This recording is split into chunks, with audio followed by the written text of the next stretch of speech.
जिम्मेवारियां ज़्यादा बढ़ जाती है जब आप किसी से उम्मीद कर लेते हो, तो जिम्मेवारियां भी बढ़ जाती है।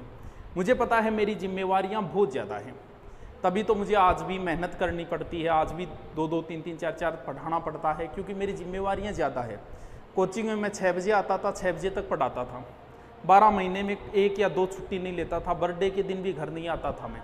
जो मेरे पास पढ़े हुए उन सबको पता है, घर वाले सब नाराज़ रहते थे, एक शादी में नहीं आया था, परिवार में थी, सब नाराज़ हो गए थे, बोले ऐसे क्या पढ़ाता है अभी तू।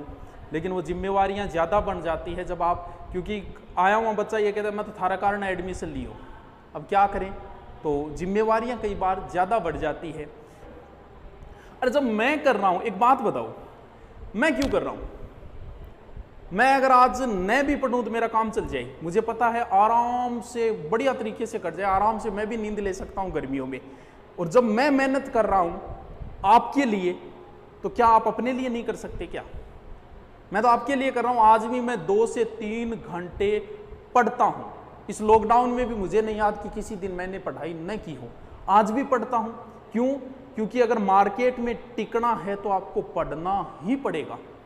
पढ़ाई के अलावा आपको चाहे कोई कितना ही बदनाम कर ले, भले आपके बारे में कोई कुछ भी बोल दे, इस चीज़ से कोई फर्क नहीं पड़ता। मुझे कभी नहीं पड़ा, आपको भी मिले होंगे मेरे बारे में बोलने वाले, लेकिन मेरे पास पढ़ा हुआ स्टूडेंट क्यों नहीं बोलता? क्योंकि इसलिए नहीं बोलता कि उसे पता होता है कि ये मेहनत करता है यार, पढ़ता है, इतना मैटर निकाल के लाए, इसका मतलब मेहनत करता है, मुंह धो के नहीं आता हूँ मैं उठ के। जो मैं इतनी मेहनत कर रहा हूँ आज भी, जब मुझे ज़रूरत भी नहीं है, और फिर भी मैं आपके लिए 2-3 घंटे पढ़ रहा हूँ, तो क्या आप नहीं पढ़ सकते क्या? क्या 3 घंटे भी नहीं पढ़ सकते क्या? आप देख लो, इंडियन ज्योग्राफी, इंडियन हिस्ट्री भी पढ़ा रहा हूँ ऐप में, जबकि मुझे जरूरत ही नहीं है। मैं इंडियन हिस्ट्री का दूसरा टीचर लेके काम चला सकता हूँ, क्योंकि मैं तो राजस्थान करवाते लो, फिर भी करता हूँ। हिंदी भी पढ़ा रहा हूँ, 2-2 टीचर, 3-3 टीचर ऑलरेडी, फिर भी मैं आपके लिए मेहनत कर रहा हूँ। तो क्या आप थोड़ा सा नहीं पढ़ सकते क्या? करते क्या? और ये तो बताओ, इतना सा ही तो टाइम है आपके लिए। अरे यार, मैं आपके लिए तैयार हूँ, आप जब कहो तब। हाँ, तो फिर आप क्यों नहीं कर सकते? मेहनत तो करनी पड़ेगी, मेरे साथ करनी पड़ेगी, अब 3 महीने करनी पड़ेगी आपको। जिंदगी तजुर्बों से वैसे भरी पड़ी है, इश्क में दान करना पड़ता है, जा को हकलान करना पड़ता है, ये तजुर्बा मुफ्त में नहीं मिलता, पहले नुकसान करना पड़ता है।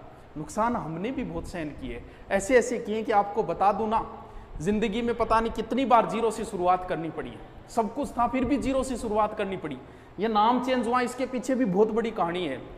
15-20 दिन रात लगी थी, और दोबारा किताब को पूर्णतः नहीं लिखना, वापस जीरो से। ऐसी शुरुआतें मैंने कई बार की। कोचिंग को ऊंचाई पे ले गया, ले जाते हैं, अहंकार आता है, हमारी वजह से चल रही है, फिर परेशान करते हैं, फिर कोचिंग छोड़ के दूसरी में जाके फिर जीरो से शुरुआत करके ऊपर ले जानी पड़ती है। इतनी मेहनत, जो मैं जिंदगी में कई बार जीरो से शुरुआत कर चुका हूं, तो अगर आप एक बार असफल होके फिर दोबारा जीरो से नहीं कर सकते क्या?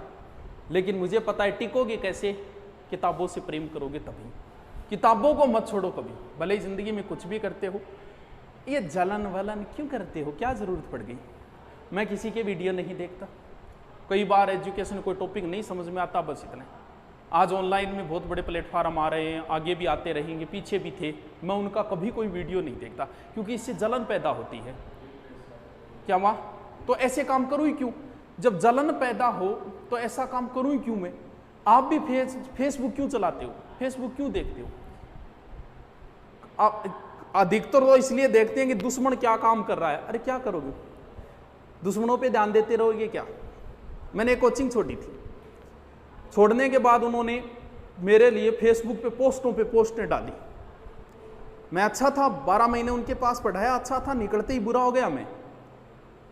तो कई बच्चों ने कहा और कई साथियों ने कहा कि गुरुजी आप इनका जवाब क्यों नहीं देते? मैं कह, मेरे यही काम है क्या? मुझे तो आगे जाना है, इनको तो यहीं रहना है, इनको तो गर्त में जाना है, थोड़े दिनों बाद देख लेना नतीजा। मैं इनको जवाब दे के मेरा दिमाग क्यों खराब करूं? मुझे तो आगे जाना है भैया, पढ़ाई करूं ना। पहले मैं इनको फेसबुक पे जवाब दूंगा, फिर मैं पढ़ूंगा नीचे क्या कमेंट आए। मैं पूरा दिन क्यों खराब करूं इनके लिए? मुझे आगे जाना है। ये दोस्त वोस्त आप जो समझते हो ना, दोस्त ठीक है 1 या 2 होते हैं, लेकिन जिस दिन आप सफल हो गए, धीरे धीरे वो भी कम होते जाएंगे। दोस्त धीरे धीरे कम होते जाएंगे, और करना ही कम है। ऊंचाइयों पे जाने वालों के कभी दोस्त नहीं होते। सचिन तेंदुलकर के दोस्त का नाम बताओ, अंबानी के दोस्त का नाम बताओ, है क्या? नहीं होते। आदमी ज्यों ज्यों ऊंचाइयों पे जाता है तू अकेला होता जाता है। अगर आपको बाज बनना है तो इन पेड़ पौधों से मोह छोड़ना पड़ेगा। ऊंचाइयों पे रहता है बाज को कोई मतलब नहीं है पेड़ पौधों से। जो पेड़ पौधों से मोह करते हैं वो पेड़ पौधों पे ही रह जाते हैं। इन चीज़ों को आपको छोड़ना है, समाज को भी छोड़ना पड़ता है। मैं नहीं जाता, कभी काम चल रहा है तो आप नहीं जाओगे। हर साल के बढ़ते कंपटीशन और एग्जाम्स में हम सबको चाहिए हर समय online classes, test series, notes, ebooks, वो भी फिंगर टिप्स पर। यही मैं सुभाष चरण लेकर आया हूँ राजस्थान के हर बच्चे के लिए धुरीना ऐप, जहां वो सीख पाएंगे हर सब्जेक्ट, हर टॉपिक बहुत ही आसान शब्दों में। तो अभी डाउनलोड करें आपके राजस्थान की अपनी ऐप धुरीना ऐप।